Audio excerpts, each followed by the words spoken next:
Hello and welcome to episode 338 of Super Switchheads, the premier Nintendo podcast in all of the internet. My name is Jordan Willis. My name is David Howe, and boy, oh boy, ladies and gentlemen, we have a very special episode of the podcast this week. Returning to the show, we have very special guest, Emma Brockway, and for the first time, we got Catherine Hutchins. How's it going, everybody? Hi, good to be back. I'm so happy to be here. Absolutely. Well, Emma and Catherine are here to talk with us today about the Animal Crossing update that just dropped. They dropped a 3.0 update after saying the game was done and that there was going to be no more updates. So what does that mean? We're going to dig into that and see what it is. 6 years later. Yeah, right? Right when I thought I was out. But before we get into all that, of course, we're going to go over the news. You know, Ocarina of Time got a Lego set announced. A lot of Lego news the past couple weeks. Layoffs, closures, and shutdowns abound. There's a whole section in the news. There's just too many to pick out one individual that was the worst. And a DS game, Disney Cory in the House, is now selling for hundreds of dollars after a viral Metacritic campaign.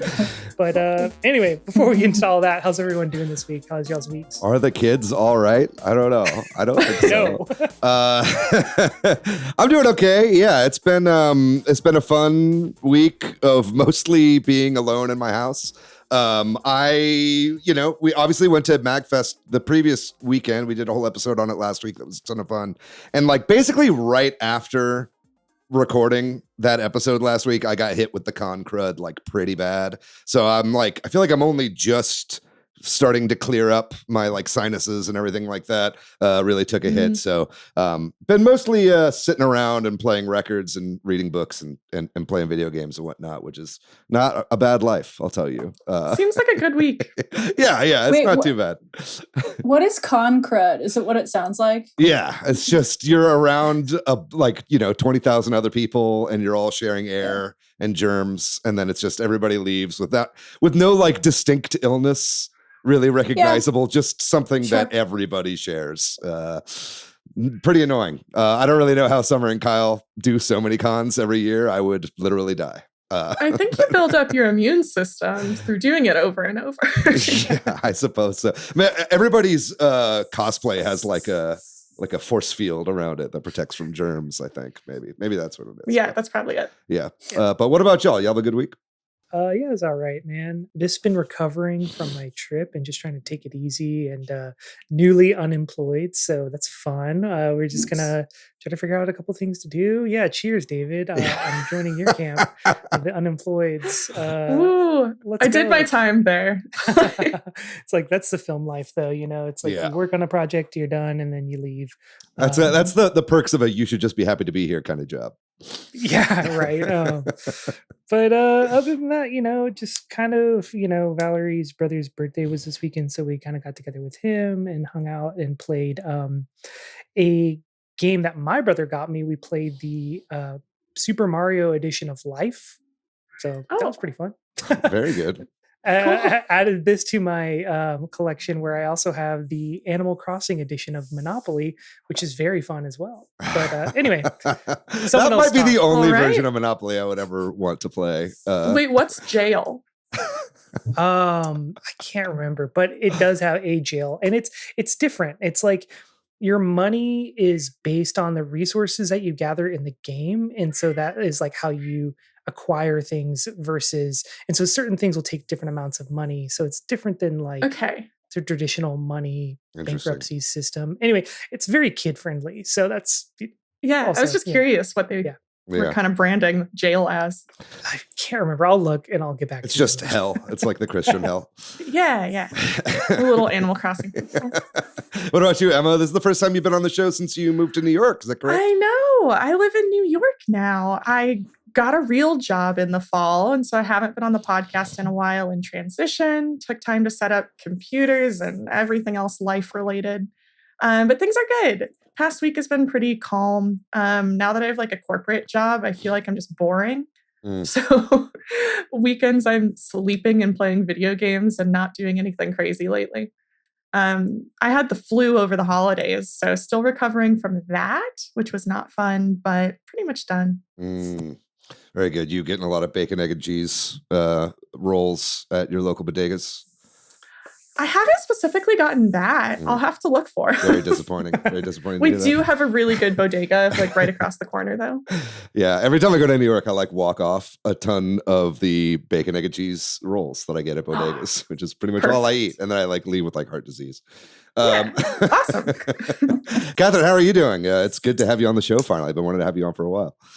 I'm doing great, David. I'm doing fantastic. Yeah.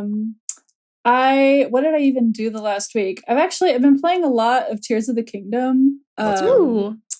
Yeah, I never, like when it came out, I played a little bit and then I moved and I just kind of never picked it back up. But now I'm working my way through it and it's going pretty good. I'm really bad at fighting and killing, so I die a lot. But I love riding horses, and I love riding those elks around. Hell yeah! Oh yeah, I like to do that. They should make a That's horse good. and elk only version of that game. I think I've been That's saying what that I'm for saying. years. Yeah, Hey, yeah, you can put a lot of effort into just finding the right horse. that's true. Yeah, well, I've currently maxed out my number of horses that I'm allowed to have. Yeah, But I don't really know about mods. I know that I don't. Is there someone out there that can make me have an infinity horses? I don't know Is if that you could do that possible? on the Switch. Well, you could. If you dream it, you can believe it. I don't know. Just install the game on like a super high end PC, and then I think you'll be able to. Oh yeah, I got one of those. I'm building Flying one, around, actually. yeah. Perfect. There you go. Then you're halfway Yeah. there. Yeah. Uh, Anyway, well, that's good. I'm All the horses. glad to have you on the show. Can't wait to talk about Animal Crossing with the both of you.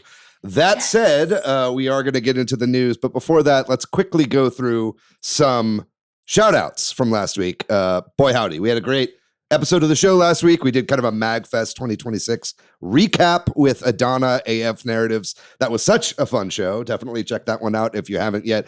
We did get a couple comments. One of them on YouTube was from Snake Jazz 5980 saying, "Is Adana the coolest guest of the year?"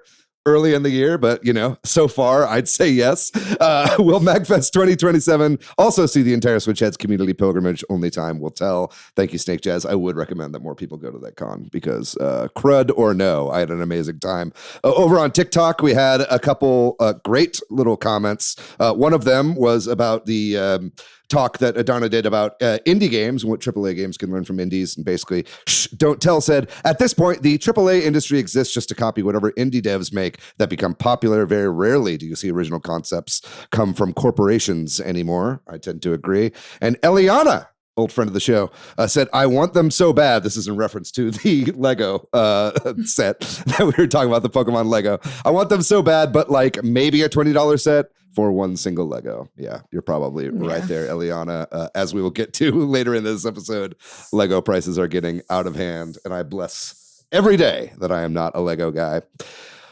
If you would like to be shouted out on the show, ladies and gentlemen, drop us a line. Hit us up over on TikTok or Instagram. We've got reels going up now. Hit us up on social media like Blue Sky. That's a great way to get in touch with us. Or leave a comment below right here on the YouTube version of this episode. We do a video version, so you can look at our beautiful faces every single week. We've got lots of video that we cut to throughout the show. So make sure you like and subscribe over there. Leave a review over on Apple or something like that. And we'll be sure to shout you out. But I think with all that out of the way, it's time for the news. Are we ready to get into the news, everybody? Are we ready to get real about this podcast? You bet. Good. Okay. I'm ready. Awesome. Ready to make it real. Let's go. I'm ready to make it real. That's a song, right? Anyway, Yeah. We're going to start our news. It's a little early in the day for me. 3 p.m. We're doing fine.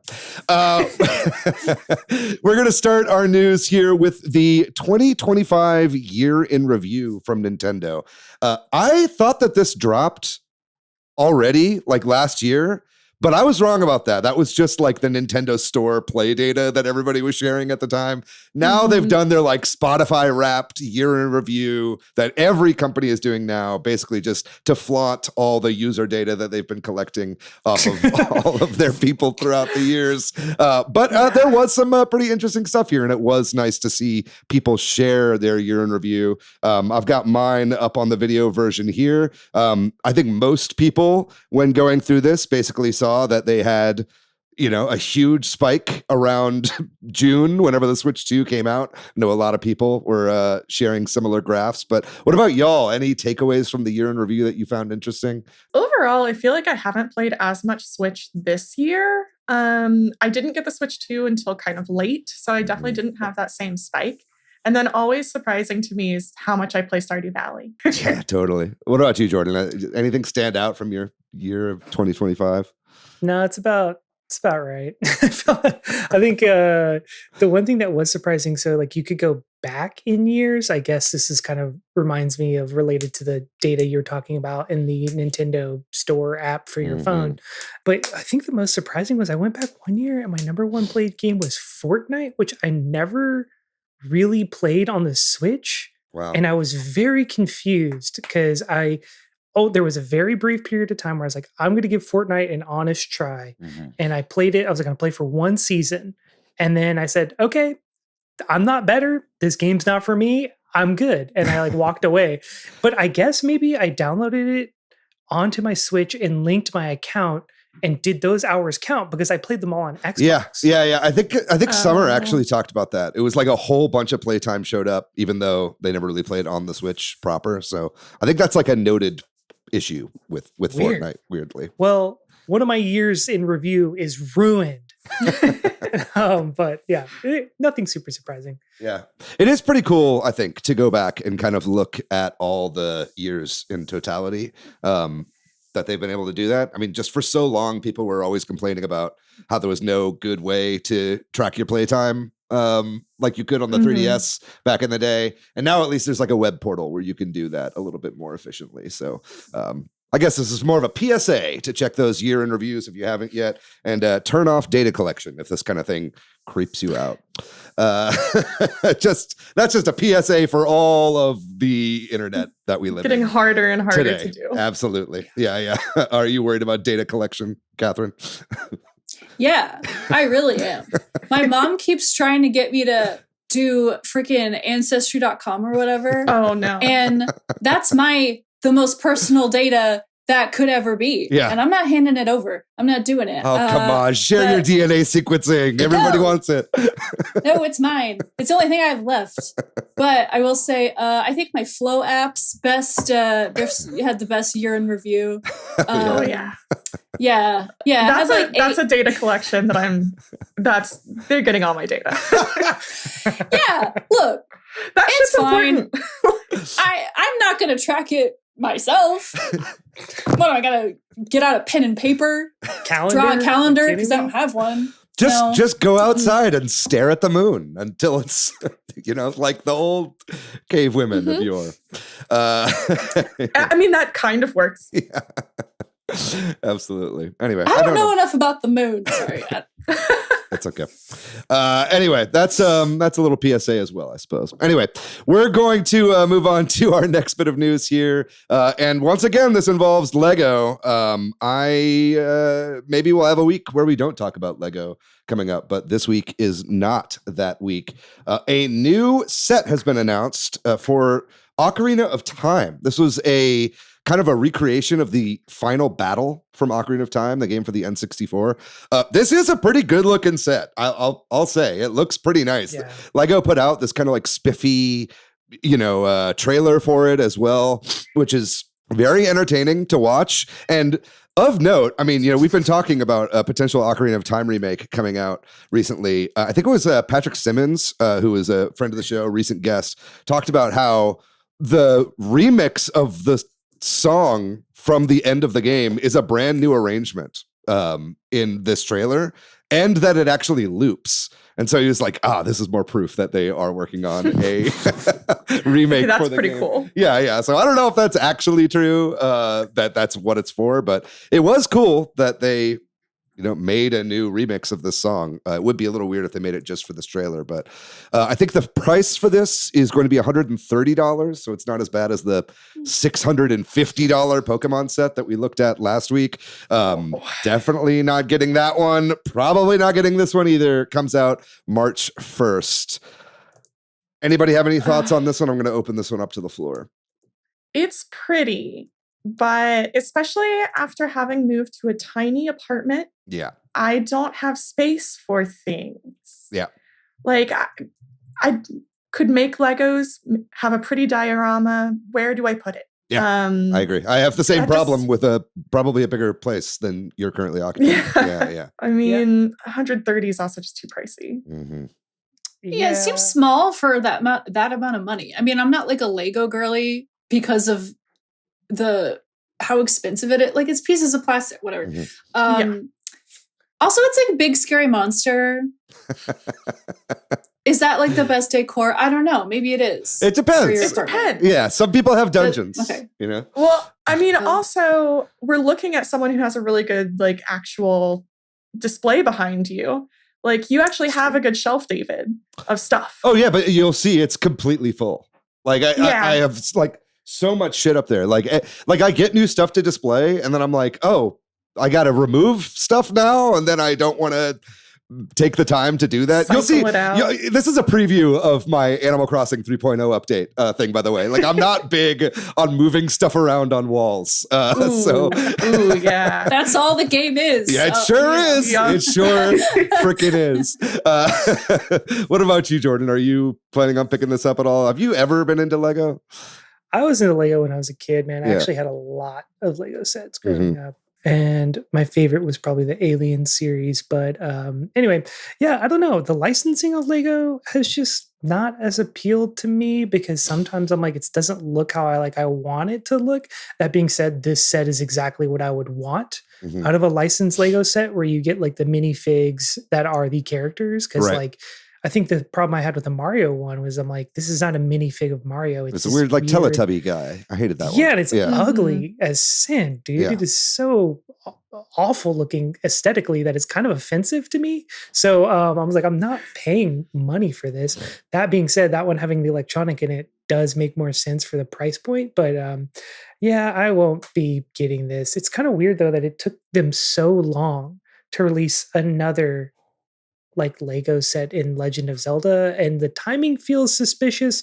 I still don't know if we're getting a remake, David.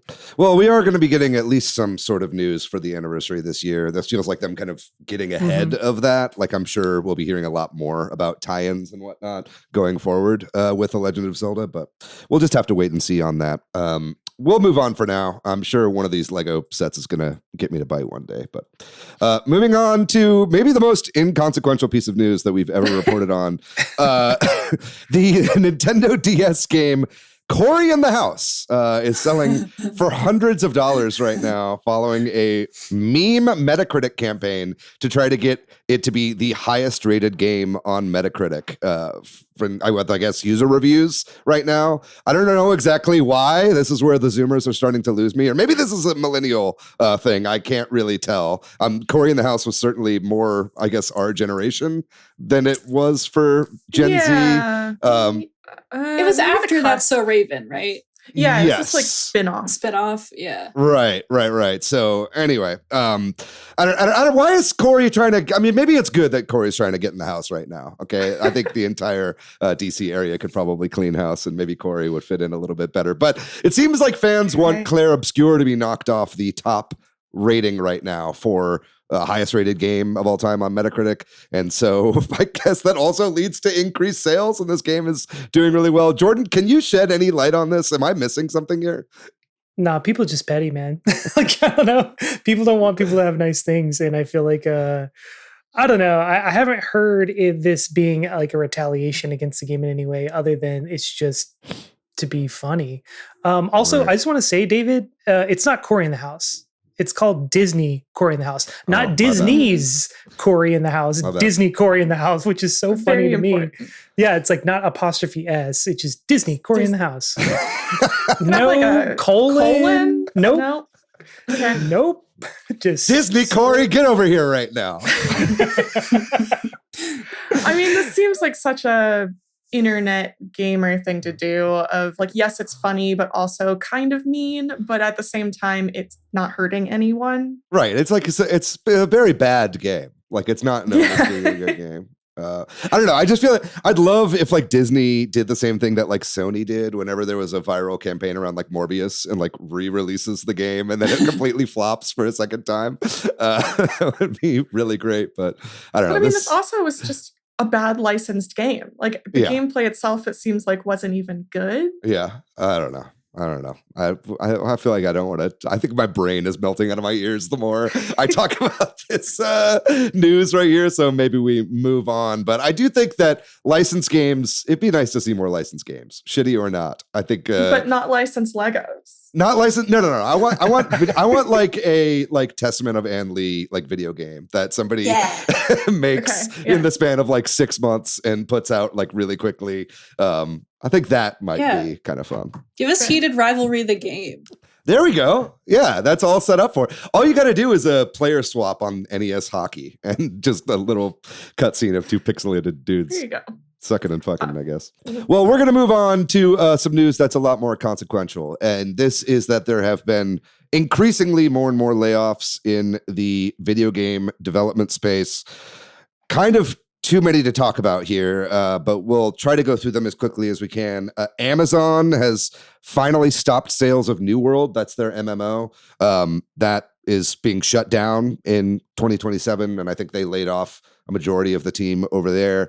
GameStop is closing hundreds of stores currently. This is coming after GameStop also like posted on Twitter like a picture of what was it, the new Lara Croft image of the live action Lara Croft. It's what's her name from Game of Thrones is playing Lara, and GameStop the official count was like not our Lara or something like that, and I was like, oh my god, you guys are freaking chuds. What is your problem? Like, stay out of this one, GameStop. Maybe pay your employees. Sophie Turner. Sophie Turner. Yeah. Thank you. Yeah. I don't feel bad about GameStop, but I do feel bad about physical game stores. Yeah. Well, we'll get to some of that in a second. I think for me, the biggest ones here were mass layoffs at Meta. And so these were through a lot of the VR divisions at Meta. So Meta recently had scooped up a bunch of studios specifically to make VR games. And sadly, a lot of these were here in Austin, Texas. So Armature Studios, which is a bunch of ex-retro devs, sadly, it seems that entire studio is now closed. And that's a pretty legendary studio with a lot of people that I actually know that work there. So that was a huge shame to see. Twisted Pixel, who was working on Marvel's Deadpool. That was an award-winning game that just came out. That studio was closed. And Sanzaru Games, who did Asgard's Wrath, which is kind of known to be one of the best VR games that exists. That studio was closed as well. And, I think between all of these people, something around 1,000 employees were laid off. There were also more layoffs at Ubisoft. Jordan, let's throw this to you. What do you think is this an indictment on like VR sales? Is this just more terrible planning from Meta? Like, what's going on here? Or is just the games industry beyond repair at this point? New year, new layoffs. Yeah. I think that it is kind of an indictment on VR, but also I feel like as Meta is like shifting resources to AI, I think they were once bullish on VR. Like they thought that was going to be the thing. They have the whole Meta Quest, which I still think is one of the better headsets because of the wireless capability, at least out of the ones I've used. But I think they just are not seeing the returns that they want on this type of stuff. And they're just, unfortunately, just shutting the studios down instead of finding something else for them to do. It's not like they don't have the money. Mm-hmm. Twisted Pixel is one that I actually volunteer QA tested. I am in the credits for Comic Jumper. But they used to do like Xbox 360 games, like arcade titles. They did like Explosion Man was the one I really knew. It was like a platformer where you're a man who explodes. Mm-hmm. But yeah, man, it's just, I liked Recore. Like I'm one of those people who I played Recore after they from Armature.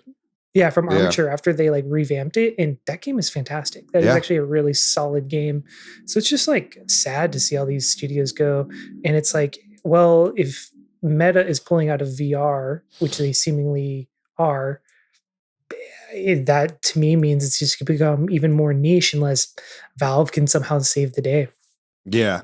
I mean, I feel like they're by far the biggest player in the entire VR space. So I don't really know what the future holds for that. I don't think it was ever going to take off the way that they were trying to push it to take off, at least with the current like way that you strap like a giant screen to your face. I think if, as soon as you got something that can like fit in glasses like this, then I think it makes a little bit more sense. But I don't know, man. It's like, I feel like, and maybe I'm just, in my boomer years, but it's like, I feel like the more technological stuff that is being pushed right now, I feel like more than ever, people are like rejecting this kind of technology. Like in the post 2020 era, anything that is like, I'm by myself in my room having this kind of interaction with this. I think like people yearn for third spaces, which VR is the antithesis of, I would say. I mean, that said, at MagFest, there were like VR chat meetups for people that weren't able to make it to the con. You could like go talk to people like in a VR environment, which was kind of cool. So there are like applications for it, but I don't know. I just see a lot of people rejecting this sort of stuff at the moment more than ever. Yeah. I think so. An interesting kind of take on all of this is Meta not necessarily looking at it from a games perspective, but from a technology perspective. Because you brought up things that fit in glasses. They've got a different glasses thing. Right. And going more into like augmented reality and AI and less on the VR space, which I think is what they're doing, of trying to invest in other places that people are going to buy something to strap to their heads. They also had like the whole thing with metaverse, what you were saying of wanting a social experience. I think that's what they wanted, but I don't think we're anywhere near that being a possibility. So instead of investing more in it, they're just pulling back. Yeah. This also feels to me like a lot of what happened with the streaming services over the course of COVID. It was like, when everybody was home, they were like, okay, great, let's greenlight like 1 million shows and let's, get all our money into getting licensing for all these different properties on our services or whatever. And then now that people are actually like leaving their homes again, all those sales are down. And so, people are losing their jobs, things are being shuttered. There's just like no kind of forward thinking. It feels like everything was built on the idea that COVID would like last forever, that we would all just like be in our homes for all of eternity, which is obviously that was never going to happen. But the whole metaverse thing was a huge fumble. Catherine, do you have any kind of thoughts on any of this sort of stuff? I mean, I hate to hear that people are losing their jobs. Yeah. I hate that. I've never participated in VR. You're right. The strapping the thing to your head, very unchic, seems very like physically uncomfortable. Yeah. I don't know. I think it's just not that image of like a human with a thing on their head. It just looks bad. Mm-hmm. So I think, I don't know what the alternative is. A glasses situation, maybe. I don't know. It doesn't seem like VR like really broke through into mainstream. Yeah, they're trying to make it like a Norman's sort of thing. Like they wanted normies to be able to like accept it, and they just never did. Yeah, it's and inherently we said against no. That. No, you have to invest and buy the system and have a VR setup, and that's not something that's easily accessible. I'm still ultimately rooting for VR. I think that there's a lot of cool stuff that you can do in it, but I mean, I'm not out getting a MetaQuest right now either, right? So I think, I will die on this hill that I think if anybody's going to make VR happen, it's going to be Nintendo. But, I don't think that bringing the Virtual Boy back is going to be how that happens. But do you have anything to add on any of this, Jordan, be it the VR stuff or talking about GameStop closing their stores? Are you worried about the future of games retail at all? I mean, as like one of the people who on the podcast that still collects a lot of physical games or likes to collect physical games, I mean, I am a little concerned. Mm-hmm. That being said, I mean, they're just trying to adapt to a retail storeless market, and GameStop has been very slow, but they're trying. I mean, they kind of have the pivot to merchandise, but then when the Funko Pop, whatever bubble you want to call it, exploded. Imagine a bubble exploding and Funko Pops getting all over you. Oh, I'm just like, the merchandise world is like obviously not the solution. So I don't really know what the solution is, but I mean, I think I looked it up and they had around 3,200 stores last year and they're closing about 470.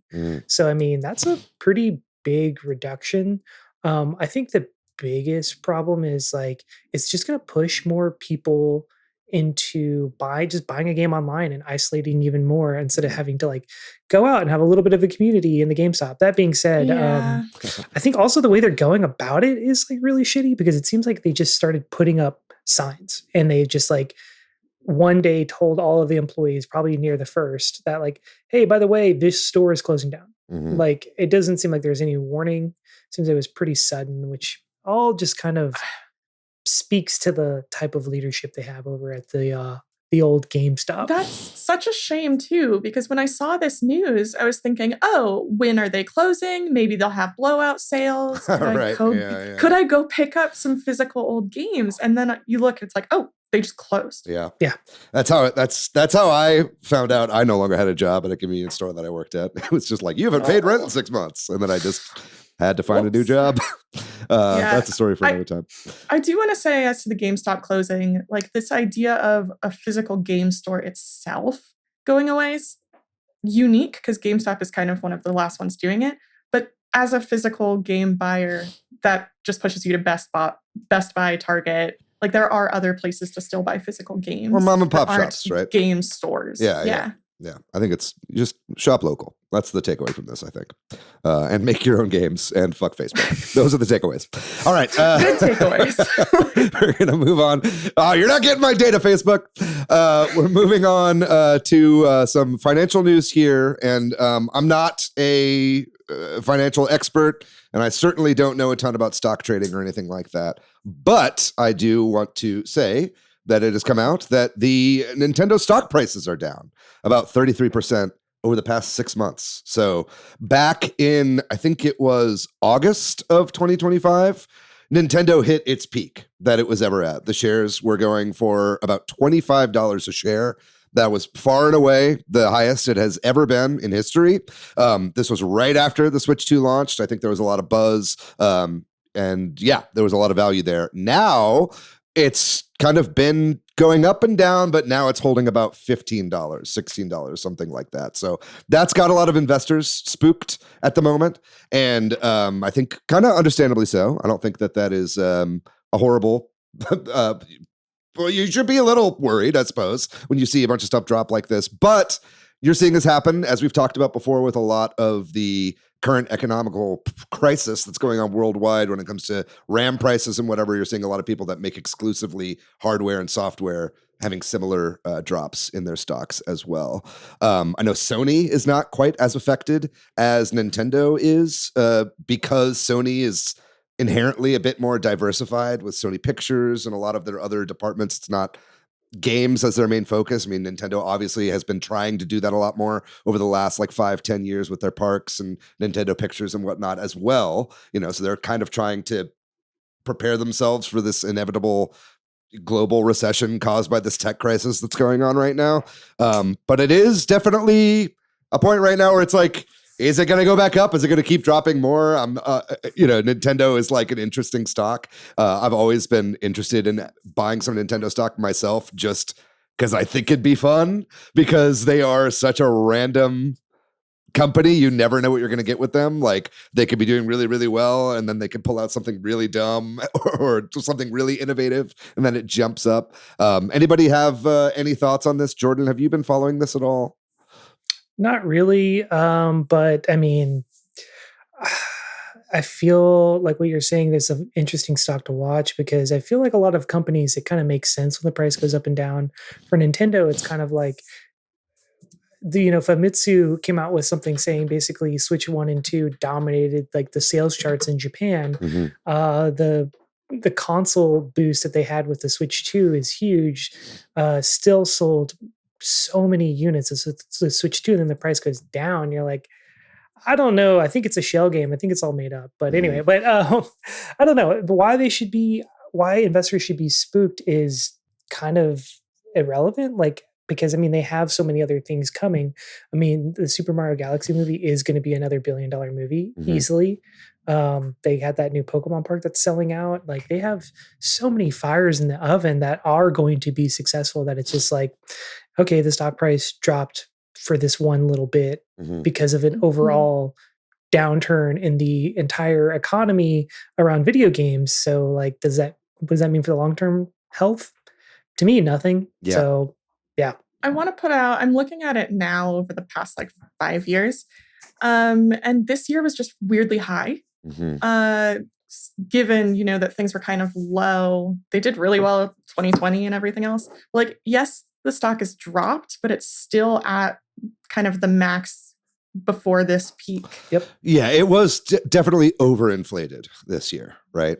Which is part of why I just kind of don't fuck with the stock market in general. The whole thing is just made up, and it's just rich people playing games with everybody's money. So it's like you never really know what you're going to get anyway. But yeah, that is a really good point. It was kind of already overinflated. Yes, it went down, and it seems drastic when you say it dropped 30%, but it's not low for where they've been in the past 5 years.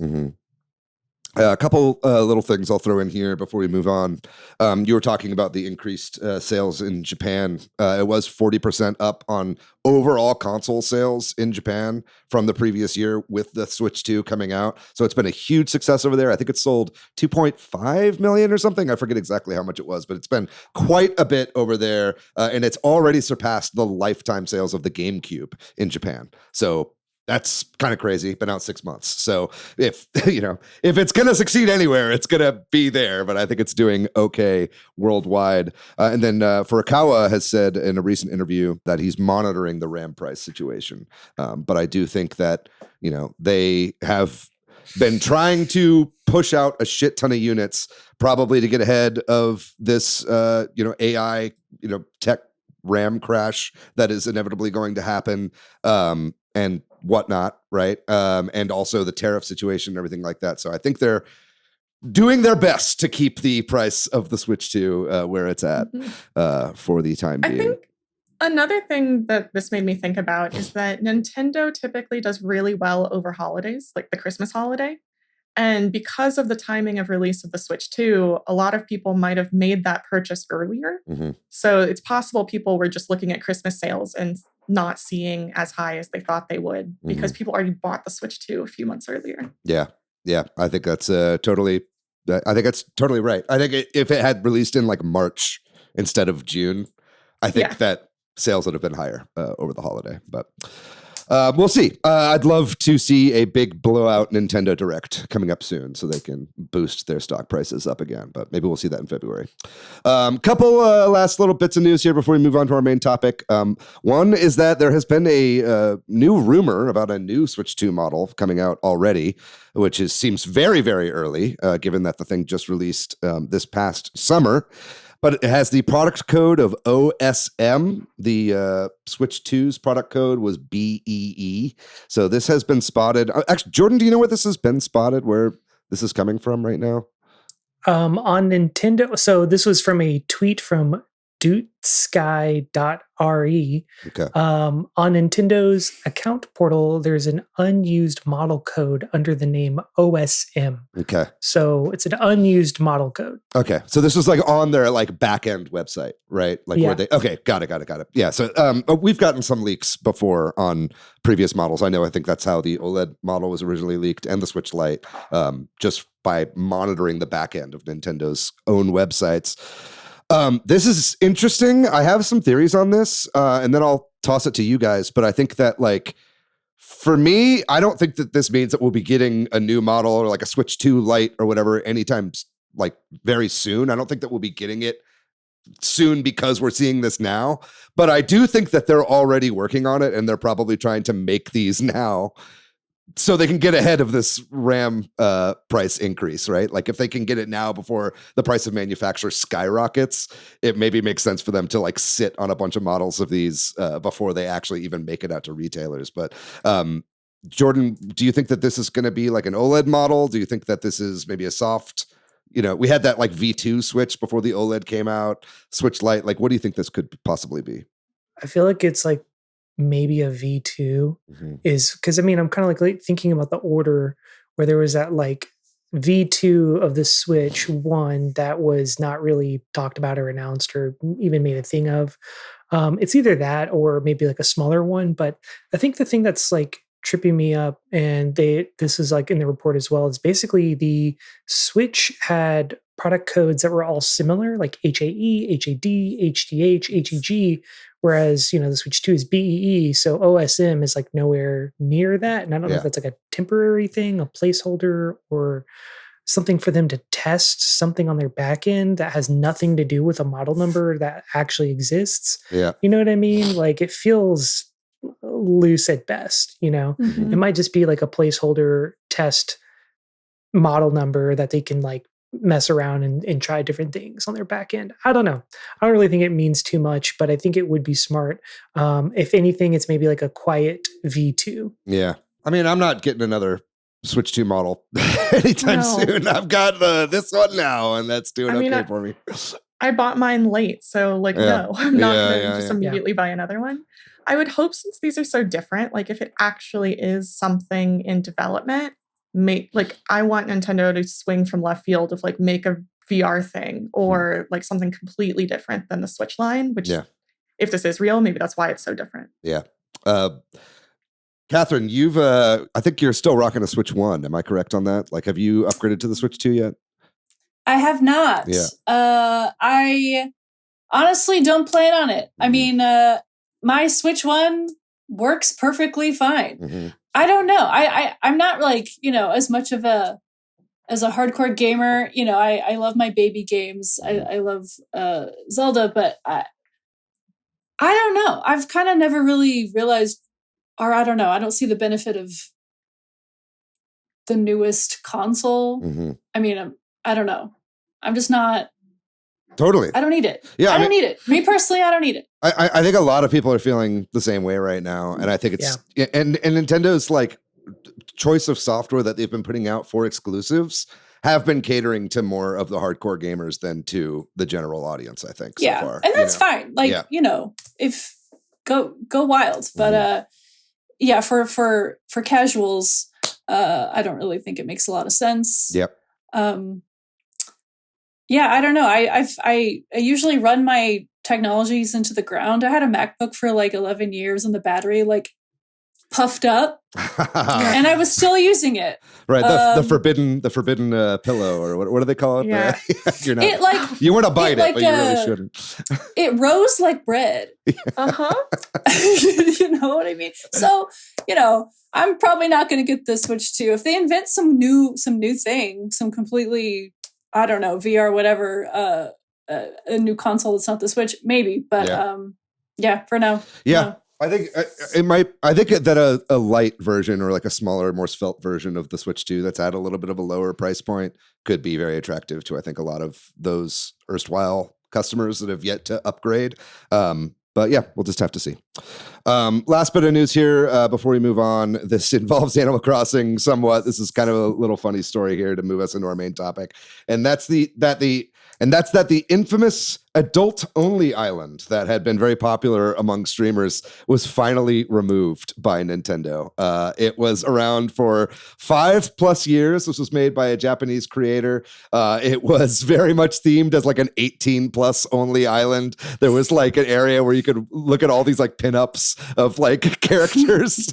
There was a bit with all the David statues with the junk out around the museum and whatnot. A lot of really funny areas. A lot of streamers had gone around here, and it was a pretty good joke. I think the creator of the island, who is Japanese, in a translated tweet said something along the lines of, I don't blame Nintendo for taking it down. It is now gone, and thank you for turning a blind eye for these past 5 years. It took this Nintendo Switch 2 edition for them to realize, maybe we shouldn't have that up after all. But anybody have a chance to check out this saucy island before it was gone? I didn't get to check it out, but I did watch a video walking through. Pretty funny. It's like it inspired me in some of my room designs where I'm like, what can you imply through things that are available in this game that are like not what they're meant to be, which I think is very fun to do. It's just like, because on the surface of it, this is a pretty innocuous island unless you have the context of an adult brain. So I don't know. It's kind of interesting in that way, but kind of funny they took it down. Mm-hmm. I kind of don't understand why they would like just take it down. I don't know. Do you think it's like Epstein related? Oh, This was Epstein's personal island in Animal Yeah. Crossing. And they're like, oh, shit, we no. finally, as we did our year in review, we're scraping his user data. That one's not good anymore. I mean, I think it just skirted the line. You Yeah. know, they have Yeah, very yeah, yeah. clear rules, and Nintendo's quick at saying you can't do this, you can't type this into chat, etc. Yeah. So the fact that, like what you were saying, it's using the items that exist, and nothing inherently is being broken here. Yeah. I think my favorite part was all the pachinko parlor rooms. as Yes. well. It's not just like horny stuff. It's also like gambling, which I think is really cool. Yeah. Yeah. But anyway, I think that's enough of that. I think it's time for us to move on to our main topic as we're talking about Animal Crossing. And we're going to be talking all about the big 3.0 update to Animal Crossing New Horizon and the $5 Nintendo Switch 2 edition upgrade right after this break.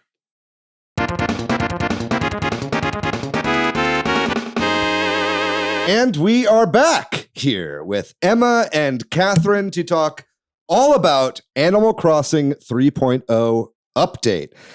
I don't think any of us really saw this coming when the announcement came out. I mean, I think I was hoping that they would do at least a Nintendo Switch 2 edition upgrade, get this game running at 4K, which they have done with this update for the Switch 2 owners.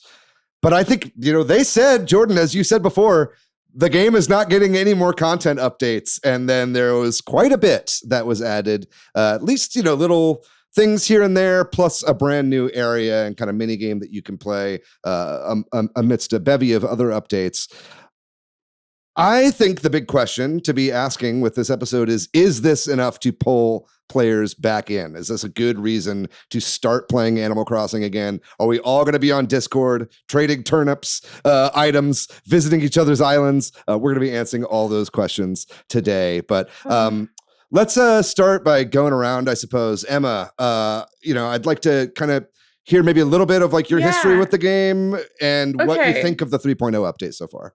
So I was on your podcast for the Animal Crossing release. Right. I was here 6 years ago talking about how excited we were, how the pandemic had just hit. It was the very first recorded separate episode. Oh, yeah, you're right. Yeah. Wow. You guys It's did good to like have a you back. special episode. Yeah, I'm still here. You We did all like look a special exactly the same. episode, so much the same. But I was looking back at it and I remember having such a fun time. I have screenshots of you and Matthew on my island Mm-hmm. as we were like playing and getting ready for that first like podcast episode about Animal Crossing. Mm-hmm. I have played since the GameCube. I love Animal Crossing so much. And I love New Horizons. This update, we can get back to that question of is it enough to bring you back? Mm-hmm. But I've loved this game. I've been here since day one. Mm-hmm. Interesting. Catherine, what's some of your history with this game? And what do you think about this update so far? Similarly, I started playing during COVID. I got pretty heavy into it during that time.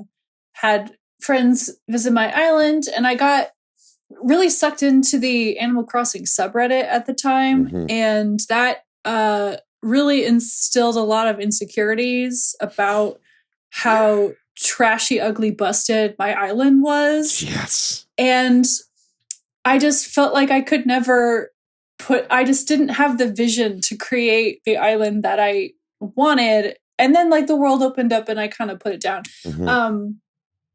So I picked it up again today after many years of not playing it.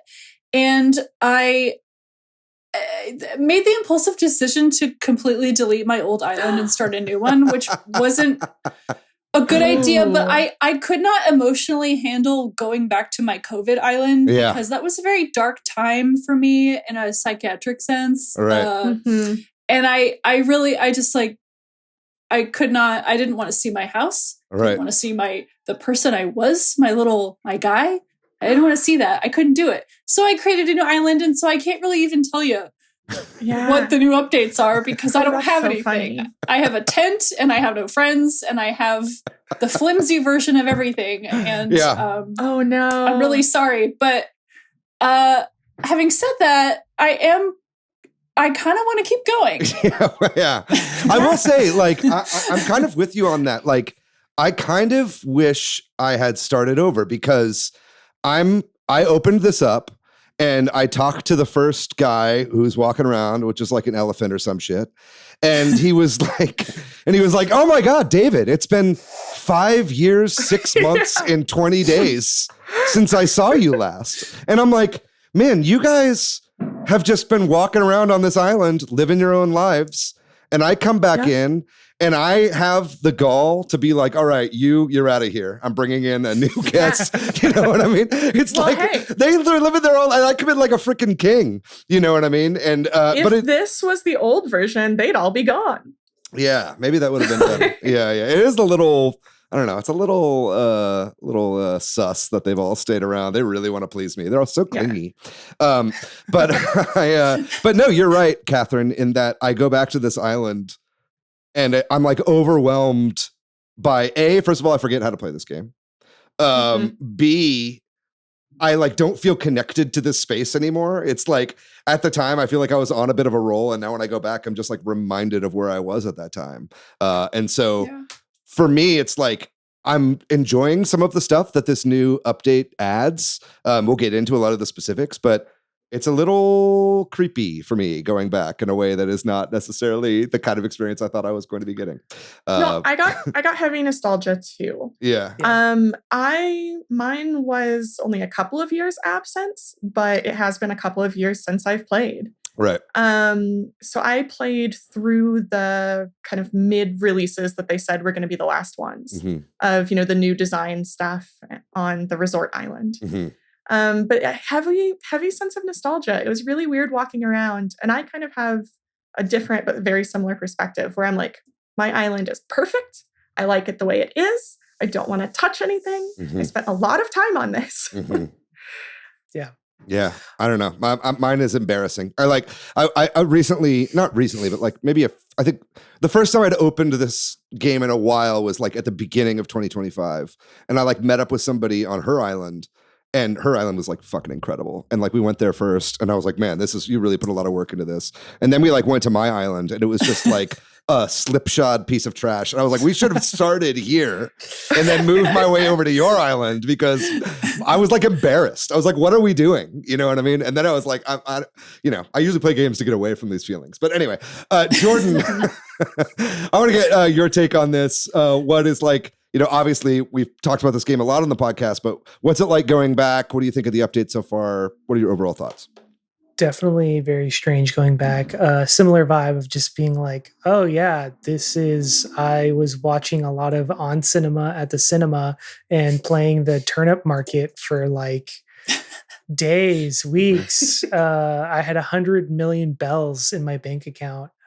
Which I was very specific about. I wanted to get 100 million bells. So I went on like an island website where you can queue up for people who say they have high turnip prices. And I would fill the entire ground of my island with turnips and then sell them and make, probably 5 to 10 million bells, give or take. So you had the Sigma grind set is what you're talking about. Exactly. Yeah. Thank you, David. Yeah. It's just very strange going back. And then there's like pieces of the island that I was like, oh yeah, I was working on this, but I didn't quite get it finished. And there are pieces of like that. I did have the thought of like, do I want to just restart? But I'm like, I don't want to recollect every single furniture item, especially some of the furniture items that like you can only get from like Sahara, who comes in like once a week, maybe. And then you get a random wall and a random floor that you can only get from her one time a week. And I was like, I just want to collect everything again. That being said, I think they did kind of think of this with Resetti. I think he can reset things on your island without you losing the progress of all the stuff you've collected. I don't know. I haven't tried it, but I think that would be the way. But overall, they've made some updates over time that make that process easier too. Like Sahara, you can now get, if you go to Harv's Island, Harv has that little island where you can talk to her, and she's there like every day. Okay. I think. Right. Or maybe she rotates with. She's there. She's got a shot. Yeah. It's been so long, and I kind of forgot everything. So it took me like a day to just kind of be like, okay, wait, how do I do everything in this game again? Yeah. What am I supposed to do? I was like at a loss. I was like, how do I open my pocket? Like how do I open my phone? You know, like I didn't remember anything. Yeah. There's no muscle memory. Yeah. You're just No, getting I hit with forgot. waves of nostalgia and then trying to figure out how to press buttons. Oh, I was just gonna say I forgot what buttons do what. Yeah. And like Yeah. I forgot at some point they added the ability to swim in the water. Right.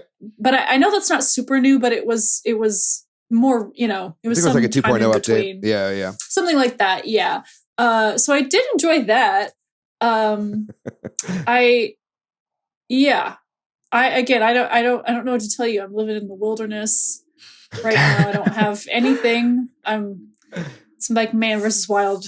Yeah. I have I- right now, but I think that's a good way to go. And I think by the end of this conversation, my thesis is going to be, if you want to play the game again, that might be the way to do it.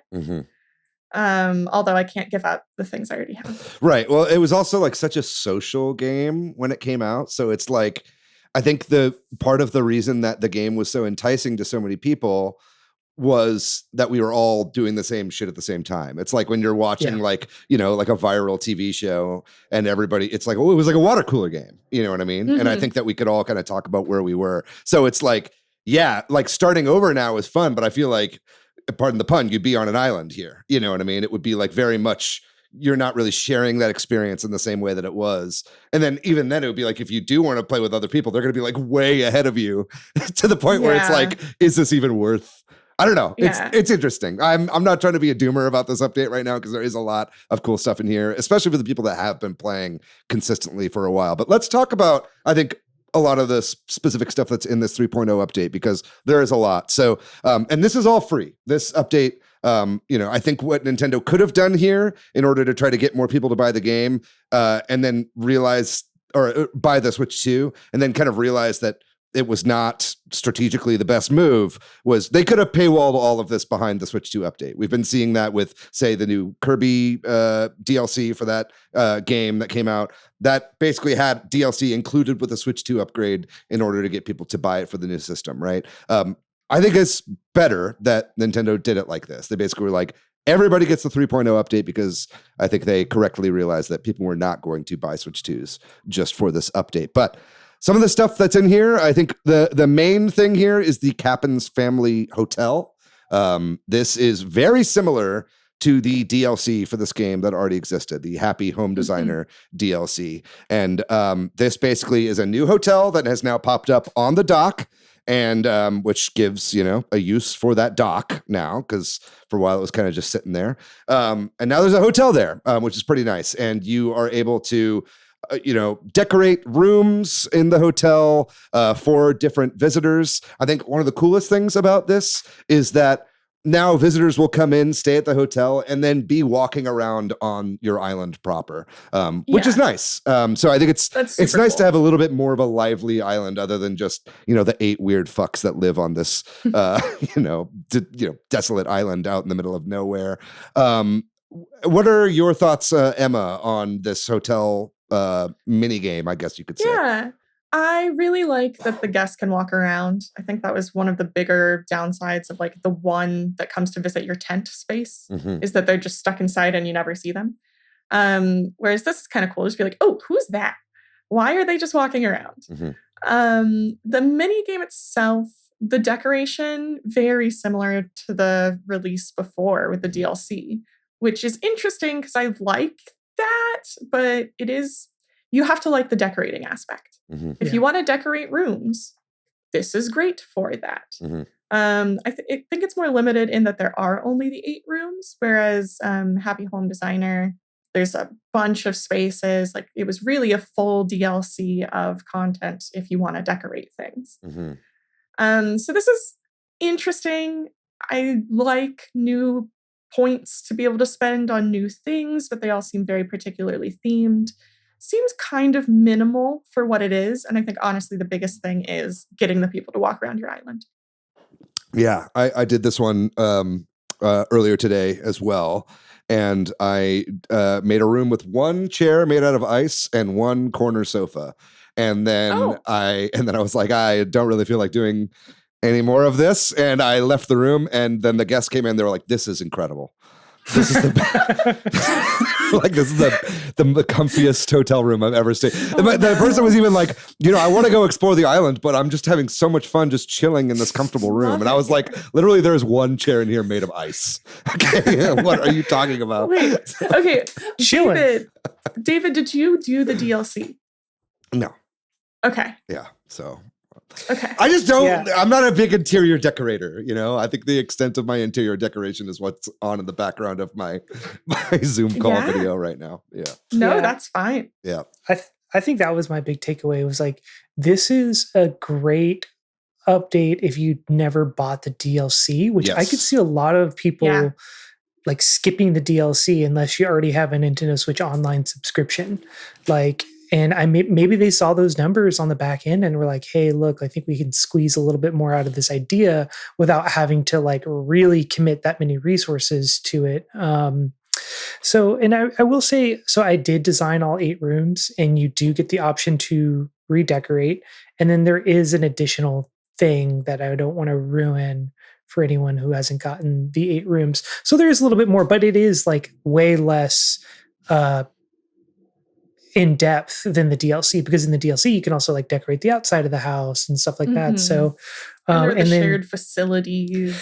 yeah, and then there's just added way less items. Like I feel like so many items got added in that DLC just to kind of like fill out the rooms and make more partitions and things of that nature. I mean, it was a true DLC. It Yeah. makes sense that it was it's Happy Home Designer. They Mhm. had a line of that you want to just decorate as just a game line. Mhm. So that one makes sense as, okay, yes, you're paying or getting it through the subscription. It was a chunk of update for sure. Mhm. This Yeah. doesn't feel like that. Mhm. No, yeah, but also like it's free and they yeah. didn't have to do this at all. So grain of salt, but also like it feels like testing grounds. Like this whole update just feels like, hey, we're trying to test some new features that we want to include in the next Animal Crossing game.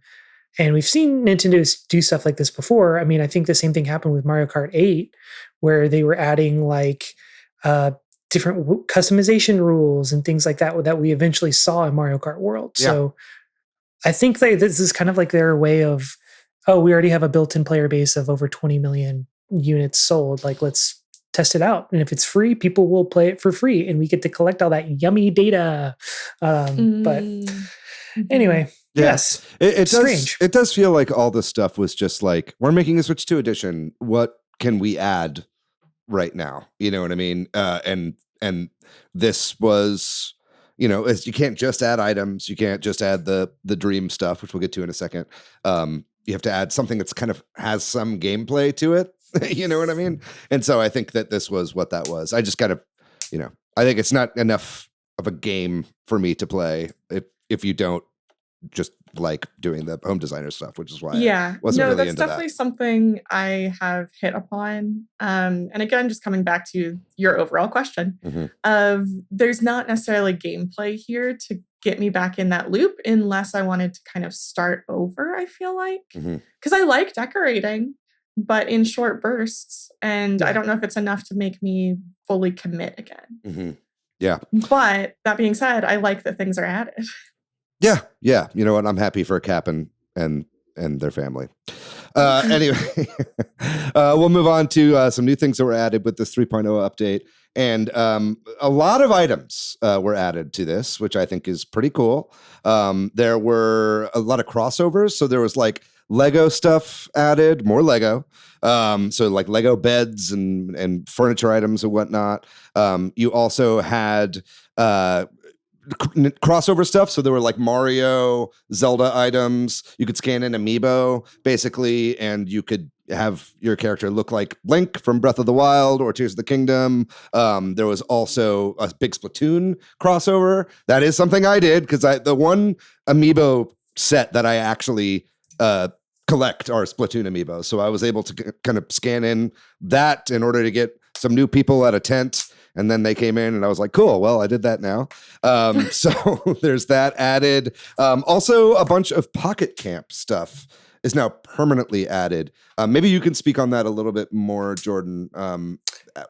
That was available before, but now it's like permanently part of the game. Is that correct? Yeah, so there was Pocket Camp items and then also the Super Mario Brothers items that had a specific unlock requirement. The Pocket Camp one was you had to link your Animal Crossing Pocket Camp like phone app to that.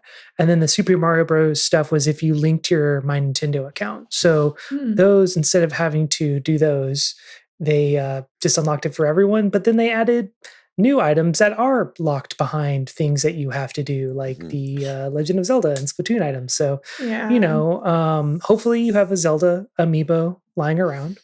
If you don't, and I'm not saying this is something you should do or that I did or that anyone could do, this is just something that could happen in a series of events that is technically not illegal. So you can go to a big box store and have your Switch 2 on you, open up your Animal Crossing app, get to the part right before you get to scan your amiibo, leave it on that screen, don't put it to sleep. You can just walk into a big box store, find a Zelda amiibo, say maybe Sidon, I don't know, just comes to mind, Sidon, and pull out your Switch 2, get to the part where you need to scan the amiibo through the box, put the Sidon back on the shelf, and just walk out of the store, and you've unlocked a Minoru and all of the Zelda items. So it's something you could do. Wow, you're choosing evil. Wow. Yeah. I'm impressed. I didn't do this. I'm just saying this is something you could do if you don't have any Zelda amiibos that you would like to open. And apparently the older amiibos have like a foil on the bottom, so you can't scan the NFC through the box. Right. But they stopped doing that about 2 or 3 years ago. Wow. I don't know how I know this. I didn't look this up. These are just little acts of resistance that we teach throughout this podcast. Wow. I think. Yeah. See, I don't have amiibo. Yeah. And I want these Zelda items. I want the Splatoon items too, but like I need these Zelda items. Yeah, same. And it's kind of hard to like come to this update and be like, oh, there's cool new stuff, but I already have Pocket Camp. I already linked all these things. So that's not new to me. And the stuff that is, other than Legos, of course, but like I want the Zelda stuff. Emma, I'm just saying, that is something someone could do. I'm not encouraging it, but you could do something. You could also go on Etsy and buy NFT tags. True. You could do that, but that would still cost money. That's true. This is a very good point. So, great theoretical conversation. Yeah, New York City's expensive. Save your money. Yeah, but also I don't want to take my Switch 2 like on the train sometimes. Oh, but that's the whole point of a portable system. You're supposed to bring it with you for mass transit. But it's so expensive. Yeah. I suppose you're right. Anyway, so I picked up some items. I picked up, I'm a big Splatoon fan. So like I picked up the windbreaker from Splatoon, so my character can wear that. I really connect that windbreaker in my mind with Ivy. I know Ivy had like an IRL version of that. So as soon as I saw that, I was like, okay, I'm getting this in honor of Ivy. R.I.P. Ivy. We all love you. And there are some other items too that are in this game that I wanted to get, but are locked behind gameplay. So like, for instance, the like old classic Nintendo consoles that you would see in like New Leaf and a few of the other older games. I think, what was it? City Folk, or I don't know which one had it, but they had like an NES where you could play like all these old games on it. Do you remember which one that was, Jordan? I mean, the original GameCube had it. Yeah, maybe it was in the original GameCube. So those are added to this game now. But you have to get those, I think, through the hotel store with like coupons or whatever. So you have to basically, or maybe it's Happy Home Designer also gives the same kind of stuff. I'm not exactly sure, but I was like, oh, I'm going to go buy those things so I can like play these games in game. But it's all like reward items that you get by actually doing you're supposed to actually play the game in order to unlock this stuff. So I suppose that's fair. Yeah. I mean, one of my kind of qualms is I want there to be more actual game to this release. So that's good. Yeah. I agree. And I know each of those game consoles that you can get in the game, like basically you need a Nintendo Switch Online subscription in order to play them, and I think each console only has one game included in it. So just a little word to the wise: if you're, if you want to play these classic games, just play them on the Nintendo Classics app. I think it's not really worth it unless you're just trying to deck out your room with all these old consoles, because I do think that is a bit of an aesthetic. Additionally, there were also some quality of life features added to this 3.0 update. You can craft up to 10 items at once now. They finally did it. You can actually bulk craft. That was, I think, one of the biggest complaints that most people had with this game. Huge. I was not expecting them to finally add it after 6 years or whatever of it being out. Have any of you taken advantage of this yet? No, I have no Yes. reason to. Oh, sorry. Oh. Okay. The only reason to. Right. Something I hit upon today. So there's also the box that you can donate crafted items to outside of the hotel. And something I've realized is that their new decorating system works off of some items that fit the theme and then anything that you yourself have unlocked. So you had to have gone and bought a table for it to be available in this decorating mode. For some of those things, or you have to have crafted the item, etc. So That's the not little the case with the crafting- DLC, right? Like it's all that stuff is just unlocked whenever you it go to do it. is. Yeah, okay, right. Well, I think it depends on the mode. Okay. So when you go, like, there's stuff that they like the theme, they're gonna give you some free stuff that you can use to decorate with it. And with that, I'm not sure if it's fully unlocked, but then to be able to use it on your own island in that decorating mode for like your animals' houses, you have to have unlocked it. Mhm. And in the hotel, I believe that's the way it works. So the like DIY crafting thing, the only thing I can get at is if you haven't already crafted it, you should donate it to this box forces you to go craft random things. Also to get those points so that you could buy the exclusive items. Right. I see. Yeah, I made one thing. I made a suit of armor. So put that in the box. Let's see if Nice. that pays dividends down the line. But I kind of just want to wear the armor now. I don't really want to Yeah. give that away. So that's on me. Some other stuff that's you been. could make 2 of them in bulk. Yeah, I and guess you're then- right. I suppose you're Yeah. right. Yeah. So for me, the bulk crafting thing is way too little too late. Like, I have done my time sitting on the couch, mashing A, watching a TV show while I'm crafting. Like, I mean, I guess the other really nice addition is that it pulls materials from your storage now as well. So you don't have to have everything in your pockets. And it's just like, oh, so this was something you could do the whole time and you just Mhm. chose not to include it in any update. It wasn't Yeah. complicated at all. It's just a little frustrating, but it does show, like, to me, it's like, oh, okay, well, this is definitely going to be a feature going In the forward next in game. future games. Yeah, yeah. So Yeah. that is nice to know. At least have a little bit of comfort. If only they could have added like multiple squares of terraforming, because that was the other thing that really stopped me from terraforming in a large sense. Because I mean, it's probably easier with mouse mode. I actually haven't tried it out yet, but it's like terraforming one block at a time was just so tedious. And like when I'm running around my nostalgia island, I'm just like, how did I even put up with this for so long? So They made the thing where you can hold L and move 1 square over. that which is nice. Honestly, I think that is the answer. Right. to It's like kind of like a terraforming. strafing thing. Yeah. Right. Like as you're moving now. Yeah. So no more, I need to pivot a little and I hit the square too far away. It's like, no, just move 1 square over. Okay. Yeah, but it's like also like after I've done all my pathing and it's like after I've Mhm. done all these things already, the more complicated way. It's just like so frustrating. That's true. Yeah. It's like, you like, you paint the ceiling of the Sistine Chapel after years and years. And then someone's like, oh, here's like a spray that makes it a lot easier. You're like, Yeah. well, I finished it already. You know what I mean? It What is- does feel too late. Like these are really good quality of life things that I wanted immediately on playing this game. Mhm. It's been 6 years. Yeah. So Like I'm that's- happy to have it now, but it just definitely feels too late. Yeah, it feels like they probably could have just made a new game with some of the stuff in it. But a couple other little quality of life things. We already talked about Rossetti's reset service. It's nice to see Rossetti back. He could scare a whole new generation of kids.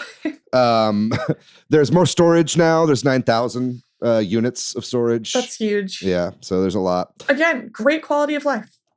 And then I think one of the main things that's kind of cool is the Slumber Islands now are like co-op. You can basically like, there's these places you can go to and you can do terraforming like with your friends on the island. And you have, up to 3 islands now where you can make new stuff in addition to like your main regular island, right? So I don't know. I think like for the people that want to play online together, that kind of feels like the biggest new addition for the creative people that want to actually like make these new spaces that are a little less like, oh, I don't want to demolish everything like you did, Catherine. Like you can go and just make like a little side island that doesn't really count. I don't know if you guys are excited about that at all. I went and started terraforming and then realized I don't have a plan and I don't know what to do with this. Yeah. Like, I like that it's there, but it is so accessory where I'd have to have a plan of like, I want to make the Sistine Chapel, or, that's a grand idea, but like, I would have to be going in to design a thing. Yeah. Because I'm probably not going to be inviting friends over to randomly terraform a river. Hey, to each their own. Hey, if you want to join up and build a river, David, let me know. No, I don't. See? And then the other thing is like, I want the game aspect of it. And on these islands, it feels like a great way to showcase your creativity and build a really cool thing. And if you like the designing, there's a lot here for that. But I want a field that isn't covered in flowers and decoration to roll a snowman around, because my island is so full and I won't destroy anything that I can't build a snowman. We are in like the winter season right now. Everything's very snowy at the moment. But you can't do that. Like the gameplay aspect on these other islands is minimal. Yeah. So. Good point. It feels like for YouTubers and content creators is strictly what it feels like, because I think they weren't quite expecting that level of like support from the community. Because like even just, man, I was like looking through my custom designs that I had saved, and I have a couple of Duster record covers, like the band Duster. And I'm like, the fact that there is someone out there in the world who is 1, a Duster fan, and 2, a big enough Duster fan that they put it into Animal Crossing.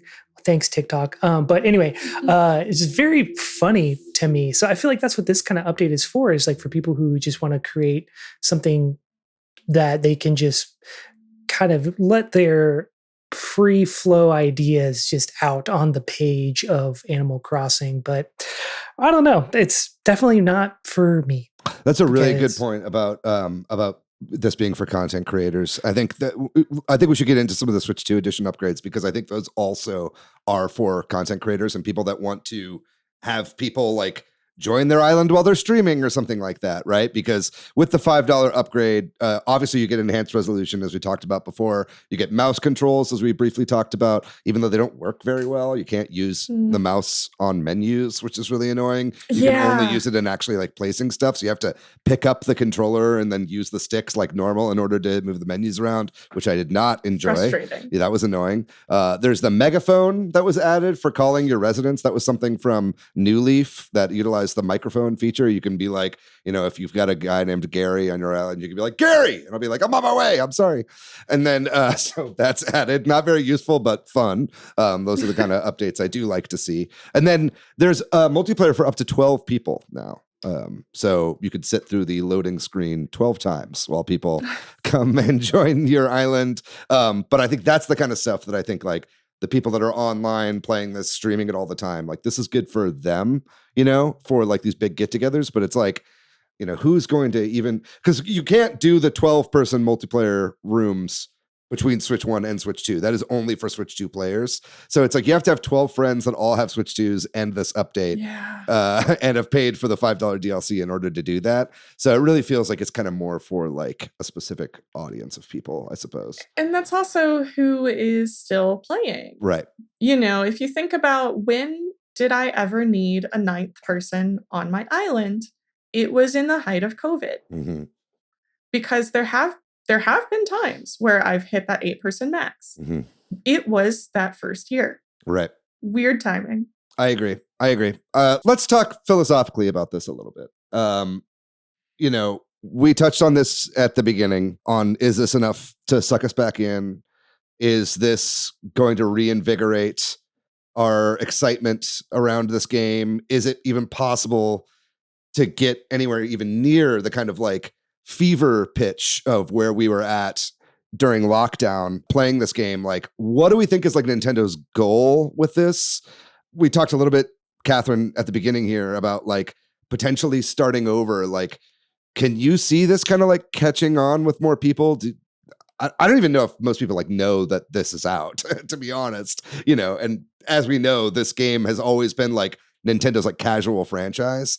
And if it's not like reaching that audience, like, I wonder what the purpose is here. Do you have any thoughts on this, Catherine?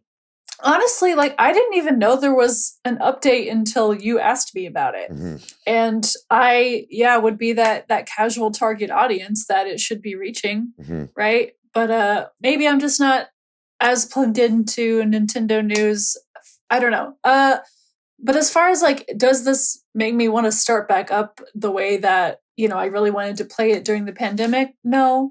I think for me, because the social aspect of the game was such a big part of it, it was, you know, a replacement for actual human interaction that I and a lot of other people weren't getting Mm-hmm. during COVID. And, you know, now that I can go over to my friend's apartment in real life, I don't really want to visit their island, you know? Yeah. And like you were saying, Emma, the actual gameplay isn't that exciting. I'm also a huge Stardew Valley fan, and I'll harvest and mine all day long in that one. But in this one, I just think it's so like literally slow. Mm-hmm. It's a little frustrating. Like you run really slow, you dig really slow. Like everything is just so slow, which, you know, could be a good thing depending on what you're wanting to get out of this game. But I just kind of think for me, it's just in the past. Mm-hmm. And I think you hit upon that though, of like, what is the gameplay loop here? And it is a slower kind of gameplay. And a lot of it is unlocking things. That is the actual gameplay of Animal Crossing. Mm-hmm. Of, oh, I'm limited in only getting so many free DIYs per time. Oh, there's only so many things in the store per day. Like, unlocking things is the actual gameplay at the core of what this experience is. Yeah, it's like the dog. It's like you're the dog that finally gets the car, and you're like, now what do I do? And building up that money from playing the turnips, like you said, so that you have enough money for that chase item. Mm-hmm. And now, even 3 years later, I had collected most of the things. Mm-hmm. Going back now, there's not that gameplay loop to go back to of, I went to the store and I was like, which of this do I not have? I want for nothing. And I think that's why they've doubled down on this decoration, and they freely are letting you put whatever. You don't need to make sure you buy 2 of this chair. You can just place infinite of this chair now. Right. You already did the game of unlocking it. And so now it's just, okay, a creative sandbox, which is really a different game. Mm-hmm. And I think that's fun. I like it, but it's not the same, and it's not going to suck me in the same way that it did when I needed that everyday gameplay loop because you couldn't see friends outside, mm-hmm. you know, and talking to people of like sharing, oh, I got this item, or this is in my store right now. Do you want to come over and get it? Yeah. Jordan, what about you? Can you see yourself playing more of this game? I mean, I know you and Val play this game together, right? Like, is it something that you guys could play together, or I don't know. Do you think you're just going to move on?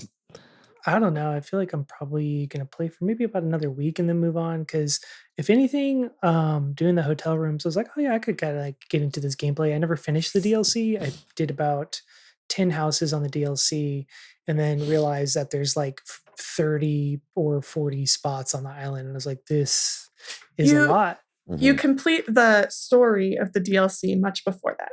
Okay, that's what I figured, because I was like, this seems like a lot. Mm-hmm. So at least maybe I'll finish the DLC and go from there. But yeah, I think there's just like too few quality of life updates to suck me back in, and too little too late. But like the kind of quality of life updates that would have maybe sucked me back in is like something for like a lapsed player, right? Yeah, like exactly. Something that is like Emma was saying, and I'm just like, I literally can't tell if I have this item or not yet. And I don't want to have to pull out my phone and then pull open the Nook shopping app and then scroll alphabetically down to this item to see if I have it or not, let alone like having to go through a menu to figure out what it's called. Like there's just like a lot of like streamlining elements that could have happened that I don't know if I'm willing to like put up with at this point in time, especially when there are so many other games right Yeah. now. And it's like, I've already done my 500 hours. Mhm. Like I've done it. Like I Yeah. feel like I've got my money's worth. But that being said, like, yeah, it kind of makes me more excited to see what the next game is going to be like and Yeah. what they're going to cook up for that, and hopefully listen a little bit more to the fans. That's what this kind of signals to me is like, hey, we heard this is what you wanted 6 years ago. You wanted extra Mario Kart 8 tracks, but it's not even like that. It's like Mario Kart 8 is just like doubling the amount of tracks in the game was like such a no-brainer, like just like breathed new life into this game. I don't see this breathing new life into the player base, which I looked it up, and it is like the amount of sales for this game. It was like my brain was like, oh yeah, like 35. No, it's 48.62 million copies sold of this game, which is just like mind-boggling. Yeah. So it makes sense why they have like another update, and they're definitely making another. But yeah, I don't know if this is gonna suck me in beyond maybe finishing the DLC. Yeah. Mhm. I hate that this episode ended up kind of being, mostly negative, because I do think that there is a kind of player that this is for. And like you said, this is for like the player that has never stopped playing. Right. But I think it was like, Mhm. this was an update that was not made for people that haven't played it in 5 years. Like it was Yeah. like, it's just kind of overwhelming and then just not really enough to bring it back. And so I think, that's definitely where I am. And I think that like Animal Crossing was never my kind of game. Like I'm not even a big farming sim person, no shade against cozy games. I play a lot of like puzzle games and lots of chill, cozy games, but it's like, Animal Crossing was fun for me because it was in that moment. It was lightning in a bottle. We were all doing it. And I think like that is just like not an aspect of this release right now for me. And so it's really hard, I think, for me to see myself opening this for another 5 years. Mhm. and even now I'm thinking like, will a new game even be able to draw me in at this point? Like I think it probably could, starting from square one. Like you said, Catherine, whenever you're like, I restarted my island, I was like, ooh, maybe I should do that. And I was like, David, no, stop. Do anything else like this. You don't have to chase that dragon. Like it was all, that time came and went. So I think for me, this was like kind of just like a bit of a affirmation that I've made the right choice with my life and moving on from Animal Crossing. But for the people that are still into it, I mean, this is great. And like you said, there are 47 million copies of this fucking game out there. So there's going to be an audience for this amongst all those players. I think the thing that it did accomplish that I'm very happy for is it did bring people back, even if it's just to reopen the game. Mhm. And I was a little afraid of all the weeds on my island and people telling me how long I hadn't been there. And now I've crossed that threshold. So Sure. I do think, if anything, these are really good quality of life things. Yeah. And if you're holding a Switch 2 and thinking, oh, there's only so many games on here that are new, what do? I think this is a good solution for, oh, this is a revamped version. It's worth opening up. And now they've made it where there is, if you like decorating, a good individual single player gameplay loop. Even if it's not a ton of game, like that multiplayer aspect is in the past. And this is a reason to open it up and design a room. Mm-hmm. Yeah, well, there's the positivity we so needed for this episode. I mean, Thank you. I love Animal Crossing. Like, I love this stuff so much. And I really was excited and want this to be a lot. Yeah. But it's not gonna, I got other games to play. Yeah, I feel you. I think that's a great place to close it then. Thank you very much, Emma, for those kind words. And I think, if you've listened to this episode, you know what kind of gamer you are at this point, on whether or not this is going to be a good pickup for you. Oh, yeah. And again, it's free for just all this enormous amount of content, right? The free stuff's amazing. And it's only $5 if you do want enhanced resolution and mouse mode. Yeah. I picked it up just so it would look a little cleaner in a handheld for me. Hey, if anyone wants to co-op build a river, let me know. That's what I'm talking about. Well, what do you think, listener? Do you think this is something that you're going to be picking up? Are you going to be shelling out the $5 buckaroons in order to get slight resolution bump on a game that already looks pretty freaking good on the original Switch. Is that worth it to you? Do you love mouse mode? Let us know in the comments and shout us out over on social media. We would love to hear from you over there. But I think with that out of the way, we're going to move on to the last segment of the show, which is the games we're playing recently. So I have been playing a few games, mostly one, but I have been putting quite a bit more time into Picross, Jufute Rodden's Guide for Pixel Museum, my favorite title of a Picross game so far. Yeah, I'm almost completely finished with this game. I have, there's like one really, really hard puzzle that I'm trying to beat, and then there's like a few stragglers, but it's been nice actually kind of like clearing this game out and not just abandoning it halfway. Wonderful game if you're a Picross fan. Additionally, I have been playing some UFO 50. I played when my friend Rob came over. We were playing some Overbold the other day, which is a very fun kind of Binding of Isaac style top-down shooter with a really fun multiplayer mechanic where you're not playing at the same time, but you have this kind of like back and forth on like, oh, I want to... You basically can make it harder and then tap out. So you're basically playing a game of chicken on like who is like you're raising the stakes on how difficult it is to see if you can like get your other player to like bite on actually like going in on something that's really difficult. And so you're just like, so I would just keep making it harder and harder and harder and then watching Rob fail and then just like laughing in his face. So that was pretty fun. I enjoyed that. It was kind of a fun way to do multiplayer. I've been playing more of that Ocarina of Time 3D 4K version on my AYN Thor. I've been really loving that. That's been the game I've been playing most is Ocarina of Time. I'm playing this so that by the time I finish, Nintendo will inevitably announce the official remake coming out. So I'm doing this for all of you. You're welcome. It's a very selfless act indeed. But man, it's been a ton of fun playing this. And this was my favorite game when I was a kid. And so I'm feeling very nostalgic going through this again. And it looks so gorgeous with the 4K texture pack that I modded into it. So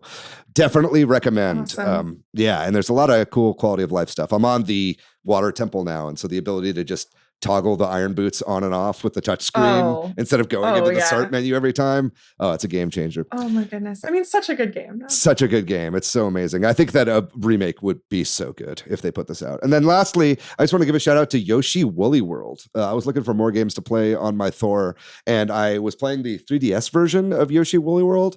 But then it was like, this is such a gorgeous game, and it looks kind of like a 3DS game. Obviously, they had to downgrade the graphics a lot in order to get it to work. So I actually downloaded the Wii U version of this game, which runs great on my Thor. And so I've been playing that on my little device. And that is definitely the best Yoshi game that has come out in the past, 20 years or something like that. There's been some clunkers, but that one's a lot of fun. It's got a wonderful, cute aesthetic, and it's got that kind of Yoshi's Island style gameplay that I'm really looking forward to with this new Yoshi game, hopefully.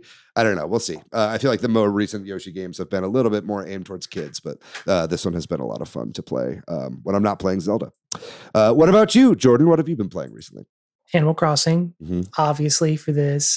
Did suck me back in a little bit, as I talked about. But the other two games, David, you had mentioned like Bump Slash games, and I was like racking my brain trying to figure it out. And I finally figured out the game I was thinking of was this game called Faerun. And I had originally played the first one on 3DS, cool little indie 3DS game. And the Switch had the Faerun collection, which is 1, 2, the prototype of the game, and then a fourth unlockable game that I haven't unlocked yet because you have to actually beat the other games to unlock the fourth game. Wow. So I'm in the middle of the second game. I've been playing that. It's pretty fun. It's a little esoteric. It's a little complicated. I want to play some other games by this developer and see, because some of the stuff that you have, like they're expecting you to figure out is like, I never would have figured this out. It reminds me of like the first Zelda in that way. But the gameplay is like you're fighting monsters, but you just bump into them. And if you have a high enough level, you can beat them, gain some XP, level up. And then but they also use that as a mechanic to kind of like point you in the right direction of like, oh, these are the enemies you should be fighting. So like look for them and you will be going there to do puzzles and go through that. But so it's a fun little game. And then I also Hades 2 was on sale, I think for like 25% off, and that was enough where I was like, I'm gonna buy it, and I have not looked back. I Mhm. beat Chronos once, so Hades. The main villain in this game is Chronos, Titan of Time, who has taken over House of Hades and also attacking Olympus, and you are trying to fight him. But this game is fantastic. So it's like just as good as the first one as far as like mechanics go and like aesthetic and the different boons combining. But I think what this one does that like really kind of elevates it, it adds like another track. So it's like, and then also the levels themselves are not just like, you're in a room, you're in a room, you're in a room. It has that, but it's like the mechanics of traversing are different. Like one is like a big open map that you have to select individual rooms to go into instead of you have a choice of 2 or 3 options. You go have a choice of 2 or 3 options. So they kind of like mix it up, and characters are great. It's just, it's so good. They add more like crafting kind of stuff. So there's a little bit more of a drip feed every time you go back to the hub area to like suck you in, and they're like, oh, just one more run, because if I do one more run I can get one more nightshade seed, and then when I plant that in 5 turns, then I'll have another nightshade that I can use to craft this one thing to make my runs easier. And it's just like really addictive. Like Mhm. they really figured it out. Anyway, that's it. That's what I've been playing. Hades 2 is incredible. I'm so glad to have picked it up. Very good. Catherine, what about you? You've been playing anything other than Animal Crossing? I know you talked a little bit about Tears of the Kingdom at the start of the show. Yeah. Like I said at the top, I've been playing a lot of Tears of the Kingdom. I'm really enjoying it. When it first came out, I got really frustrated with it because of the building the machines. Yeah, that Ultra Hand thing. Yeah, the Ultra Hand. Yeah, that the mechanics of that really frustrated me, and like the orientation of like all the materials really got on my nerves.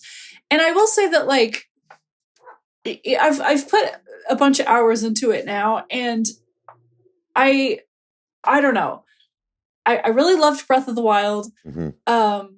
But the amount of like materials and ores and charges and batteries, it's just, to me, it's still too much stuff. Yeah. And this, you harvest this to make this, which makes this, which makes this. And I'm just like, can we get rid of like 2 of these? Like, like Totally.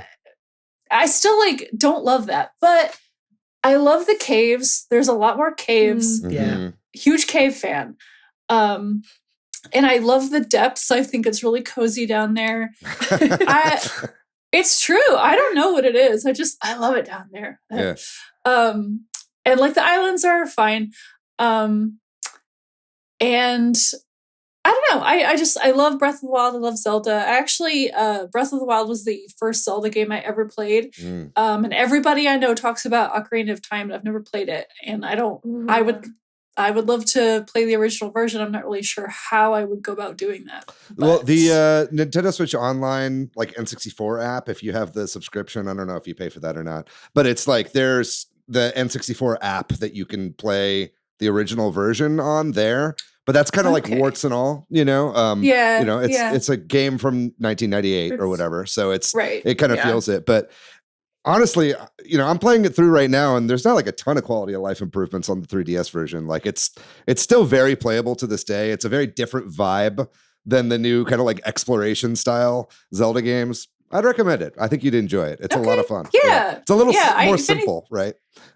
Sure. But I just want to know what everybody's talking about, really. Yeah. It's good shit. Yeah. Such a good game. I'll lend you the childhood fanfic that I wrote. I have them bound in this office, and I made audiobook versions. You can listen to David read it. Very well produced, but hell yeah, glad to hear that. Emma, what about you? You been playing anything other than Animal Crossing this week? Animal Crossing this week. Earlier during the holidays, I started playing Final Fantasy XIV, which could suck up the rest of my life, I think. That one makes you go through all the expansions in order. So it is like years of content of just like story to play through. So yeah, that's going to be a trickle throughout who knows how long. Very fun though. Been really enjoying that. Also was trying to find some like 2-player games that I could play with my boyfriend over the holidays. So we were playing like kind of factory building games. So like Satisfactory and Astroneer, which were really fun for different reasons. Some are more exploration-y and some are more focused on the nitty-gritty of factory building. And I tend to run around and go get all our resources and then let my boyfriend build the factory, which very fun. Great games. Definitely some, like, as I'm playing more of those, I'm realizing what works better and what doesn't in that kind of game. So I'm excited to kind of try more there. But yeah, it was exciting to pivot back to Animal Crossing. I'm curious to see, I'll play it for a bit, just to say I did, but I've got other things to play too. Yeah, I think the only kind of like resource management, like simulation building thing that I ever want to play is Roller Coaster Tycoon. And every once in a while, I'm like, am I going to get back into Roller Coaster Tycoon? I've got like the classic version on my phone right now, but it's like a little too cramped to play. So maybe I'll have to pick it up on my Switch. I mean, I do really enjoy that kind of thing. Yeah, great stuff. I don't know. Something about that like graphical style too is very cozy to me, but this is not about what I'm looking for. This is about the end of the show because we have reached the end of the podcast. Thank you guys so much for coming on, Emma and Catherine. It was such a delight to have both of you. I'd love to have you on again sometime. Thank you very much to MilkyWay.co for doing our website. Thanks to Corduroy for doing our music. Thanks to all of our patrons on Patreon. If you'd like to find me online, I'm pretty much everywhere on the internet at Monolith Fiji. You can find me at Bordan. And what about you, Catherine? Where can people find you online? I am at AntiWow on all platforms. Very good. We got a Megalopolis fan in here. And then what about you, Emma? Where can people find you? I am Emma on the Discord and increasingly less on anything else. Yeah, that's another trend I'm seeing recently. A lot of people just don't want that online footprint. Don't blame you. No, but I'm on the Discord, Yeah. so come talk to me about building a river. Yeah, that's a great shout out to the Discord. We do have a wonderful community in there. We'll have a link in the description here. Please join us over there. If you'd like to find our show on social media, we are at Switchheads on Blue Sky and Twitter, at Super Switchheads on Instagram, Facebook, and TikTok. We have a website that's switchheads.com. And like you said, we've got the Discord. We also have a Patreon if you'd like to chuck in a buck, support the show. We're not going to stop you. And a Facebook group. We'll have links to all three of those in the description of this episode. Shoot us a review over on Apple. Like and subscribe on YouTube. And more than anything else, tell a friend about the show. Word of mouth goes a really long way if you can reach one guy. That's what it's all about. But that's going to do it for this episode. We got another great episode all prepped and ready in the can for next week, right? I think we got something. Stay tuned for that. You'll be hearing about that in the future. But other than that, you guys know the drill. Stay safe out there. Be kind to yourself. Be kind to one another. Play Animal Crossing if it suits your fancy. Fuck ICE. Free Palestine. We love you very much. We'll see you next week. Bye-bye.